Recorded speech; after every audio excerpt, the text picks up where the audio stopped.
Welcome back to the City Current Show. I'm your host, Jeremy Park. We're always honored to bring you inspiring stories of individuals and organizations making a difference and powering the good. And in this case, we're talking about New Hope Christian Academy. We're honored to be joined by Amy Speropoulos, Director of Communications and Community Outreach, and David Vaughan, who's a horticulturist with New Hope Christian Academy. How are you two doing? Doing great, Jeremy. Thanks. Can't complain a bit, Jeremy. Thanks for having us. Absolutely. So we're going to dive into all the good that you're doing, including a forest and gardening and horticulture and so much more. But let's start out. Give us a little bit of context, a little history for New Hope Christian Academy. 25 years ago, Jeremy, New Hope Christian Academy was really just an idea that was kicked around by a guy from Memphis. And he had a dream to give kids in Memphis a private Christian education. And he had a little bit of money to invest in doing that. And he enlisted several of his friends and said, "Hey, what do you think about doing this?" And they were like, well, what do you think about doing this? And called him back a few days or a few weeks later and said, "Hey, let's do it." And so the idea was born, and it started with just a few kids, actually in downtown Memphis. And it has grown into over 400 students in the heart of Fraser. And New Hope Christian Academy, to me, what's so beautiful about it is that it affords children a private Christian education that in many cases wouldn't be able to afford a private Christian education. And so it's just a gem. Today, the work that New Hope does is really just flourishing, not only in the city of Memphis, but serving zip codes far beyond the city. We have 99% of our students that graduate from high school. This zip codes that we are enrolled in, which is so beautiful, 38 zip codes. So, I mean, it's just, it's incredible. 69% of our graduates are pursuing post-secondary education. But the beauty is you're planting the seed of Jesus in these little ones. And that is incredible. I know that community focus is a big piece of this as well, using the campus as a catalyst. And having seen it firsthand, it's amazing. And David will talk all about the urban garden and such too. But Amy, staying on your thread, give me one or two things that you think really do make the experience powerful. I think, first of all, the teachers that are there, nobody is there by accidental circumstance. And that'll kind of lead us into David, too. I think his story even speaks to that. All of the teachers have been brought there either by knowing someone that was involved in New Hope or just hearing about the dream that what Stephen Carpenter wanted to do when he created New Hope. And so I think, it's just about neighbors telling neighbors, "Hey, I've heard of this great school offering these kids a great opportunity, and that is providing a quality education." We just recently have gotten a new art teacher. We've got a cafeteria run by all people who want to be there. The librarian, all of her kids went through New Hope Christian Academy. So in fact, the head of school, Lionel Cable, his daughter is at New Hope Christian Academy. So it's just really a beautiful experience where people are working together, being the hands and feet of Jesus, and even going further than that, telling people about the work that New Hope is doing. And then they're telling their neighbors. And, they're saying, "Hey, did you know there's a private Christian school in the heart of Fraser that is offering this impeccable education with these amazing teachers? All of these teachers want to be there. They want to invest in your child's education." And it's, we go to sixth grade, Jeremy, but it's far beyond sixth grade. We just hired Krista Tolbert, who graduated from New Hope Christian Academy, and she's spearheading an alumni association. So it's just a beautiful opportunity for people to invest in young lives starting at 3 years old and continue that investment with the hope that these kids will come back and be part of the workforce and community in Memphis. Yeah, absolutely. David, let's switch over and talk about this urban farm and forest and this catalyst idea. So dive into your world. Explain your world to us. Yeah, I live in a beautiful bubble out there. It's quite glorious. So as Jeremy said, I'm the horticulturist at New Hope, and my job is literally just to set the scene for teachers, kind of totally behind the scenes, keeping our urban farm and forest both productive and beautiful for teachers and students to use, and our faculty as well. But just to give you a little background, I mean, we started in 2013, February of 2013. It was a vacant lot, almost an acre of land across the street from the school, a heavily sloped piece of land. So it was hard for the school to really figure out how to best use it. They invested in hiring me to basically design and implement an urban farm. And here we are 10 growing seasons later. And the farm has just come in a really long way. I had a lot of help. Mary Leslie Ramsey was the science teacher at the time. She was the one who recruited me. She had the vision for that space and the vision for the forest a few years later. But basically, the whole idea is to create a safe and beautiful environment for our kids to explore outdoor spaces. So we have basically an acre of what we call the urban farm, which is a kind of a fusion between an outdoor classroom and a production garden. So we grow pretty much everything that you can grow in Memphis. We try to grow. So we don't grow anything in crazy bulk, but we want kids to experience where food comes from, where watermelons come from, where apples come from. We have an array of fruits and vegetables and flowers and herbs.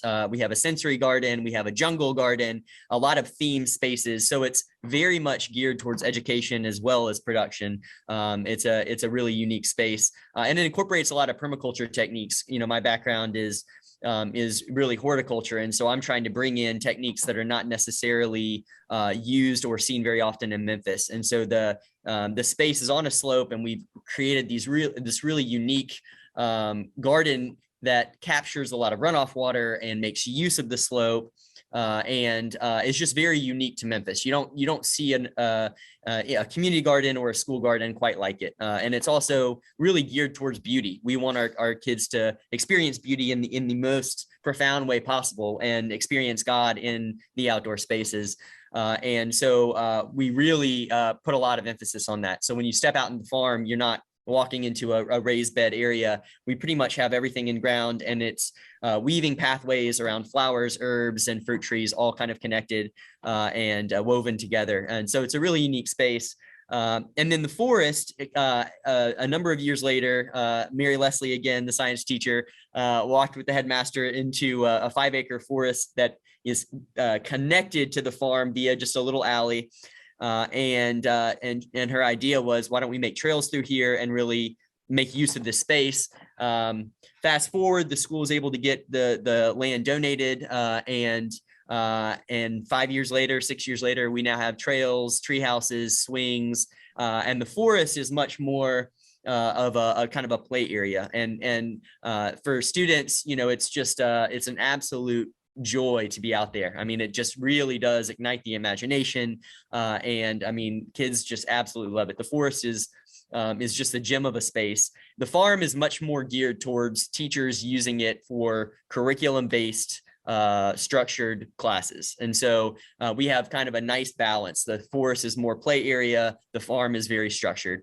And in terms of going back to what Amy was talking about and how New Hope is far more than just 6th grade. One of the things that right now I'm actually just came inside from the farm and left the farm in the hands of my interns. So we hire 4 to 6 interns every year during the summer to work with me, who are all former New Hope students, either in late middle school or high school. So right now, we currently have 4 interns working with me. We've had a few that worked the month of June and left, but these are all students who went through the New Hope system, basically pre-K all the way through 6th grade, are now in high school, coming back to give back to their school, get paid a little bit, but also experience the farm in a whole new way. And that for me is one of the biggest gifts, because I get to see these kids years down the road come back.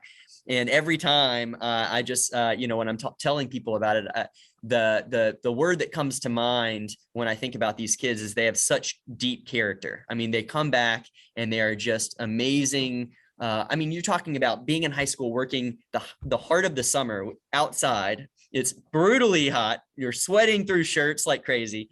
And these kids are doing it with grace. And it's really impressive. So for me, that's one of the highlights. And they're incredibly hardworking. And I tell this story to everybody. I had one intern who worked with me for 5 straight summers. He was a football player. He'd go to football practice in the morning, come straight to the farm, then go mow lawns in the afternoon on his own time. He was the heart and soul of the farm, and one of the most unique stories. Now playing D1 football on the dean's list in Eastern Carolina. So, and I told him, I said, Darius, you're going to inherit the farm one day. I'm giving it to you, my man. So anyways, that to say that it's really unique. It's a unique system and something that I think is incredible to have these students come back and give at the farm as well. Absolutely. And I think that also ties back to the community side and the catalyst, but there also is another piece of that in terms of the community engagement. So give a little bit of a teaser on the community engagement side of this as well. Yeah, well, I think first of all, we're on a street corner that the farm used to be really a cut through because it was an abandoned lot. So a couple of things. I mean, one, when you have a really pretty space on a corner, people are going to notice it. And I can't tell you over the years how many people have stopped. Some people think it's a nursery. Some people think it's a botanic garden. It's amazing. We have people come in all the time asking questions. Some people are interested in gardening and come and volunteer with me. I mean, the array of people from the community is incredible. One of the unique things, though, is that we had to put a fence and we had to put a border to keep people from cutting through and to keep kids safe, just in general. But we decided on the south end to make it a border of thornless blackberries. So we have 100-foot section of fence that is literally covered with thornless blackberries, and we don't harvest anything on the outside of the fence. So basically, we put up a sign and that says "Blackberry season, come pick." And, the amount of people that pick, I mean, it's incredible. Not only people from the neighborhood, but you have MLG and W trucks stopping. I've had literally a city bus stop and people get out. I mean, it's incredible. And so that's one of the ways that we give back. And I think that's really a unique feature. And people absolutely love fresh blackberries. I mean, you can't get any better than that. And then the other thing that we do, which started maybe a year or two after we started the farm, we realized that, while that we did want to give produce to the cafeteria because we do have a cafeteria that cooks meals every morning, we weren't producing enough of one thing for them to really incorporate it every day or every week into their, into what they were doing. So we said, well, we have all this produce and we have a mass array of diversity, because that's what we're striving to have, is show these kids where food comes from and all the food we can grow. And so we had all of this food, and we decided, well, why don't we offer it for free to families or people from the neighborhood. And so we set up what we called the Pay What You Can vegetable stand. And this is before COVID, obviously, years before COVID, but we'd set up a stand, put all our produce out, have a little donation jar, and people could come get a bag, help themselves. And it was a way to kind of promote sharing, promote just giving away all of the bounty of what a lot of the students planted. I mean, these students their kids are planting the seeds, and then we're getting to harvest and give away all the produce. Fast forward to COVID. When COVID hit, we obviously had to switch our thinking on that. And so we started every Friday, basically bagging and packaging, kind of similar to what a normal CSA bag is. So a CSA, community supporting agriculture, is basically you harvest whatever is in season, you package it and send it to people who have bought into the CSA. And so we do that, except with that, minus the payment. We just bag at whatever we have every Friday, and families or community members come through and pick it up. And we've done that for the last 2 years, and we're doing it this summer. And so, every week is different. It all is based on what's in season and what's growing and what's producing.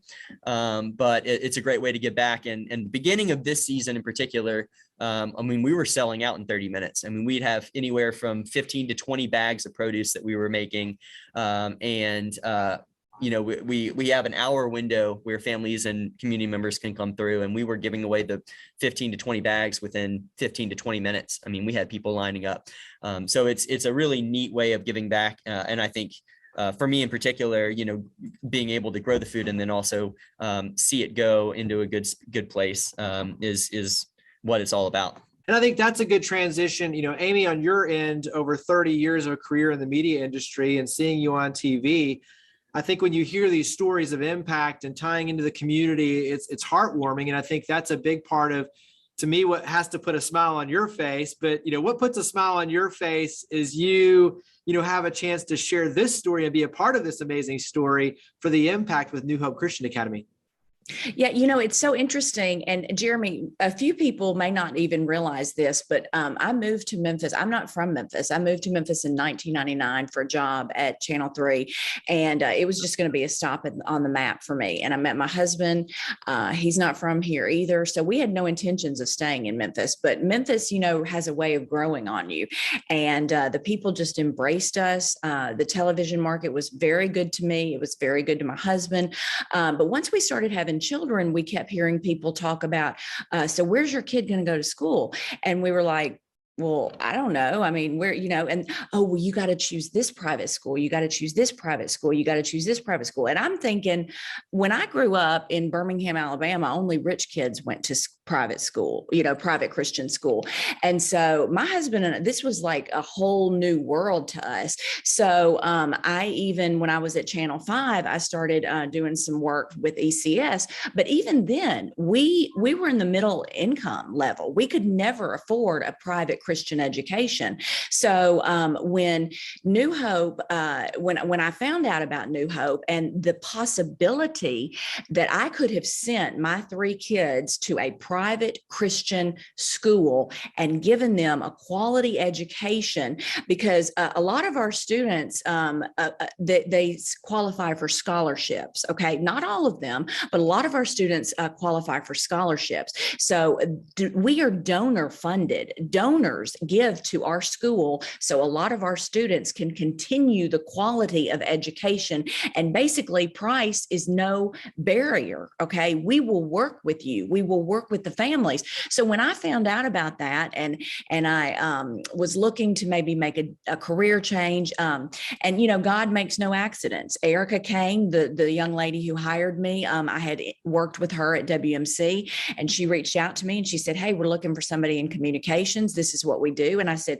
you mean I could have afforded to send my children to New Hope Christian Academy? And she said, yes, Amy, that's the beauty. We've been around for 25 years, but nobody really knows about us. Do you think we could help, you could help us change that? And I said, absolutely. And so, God worked and opened the door and everything. But I mean, I think that was the beauty of it, knowing that there is a gem of a school that works with people like David and like, Lionel Cable and like Tamika Jackson, those who are running the school, providing a quality Christian education for students.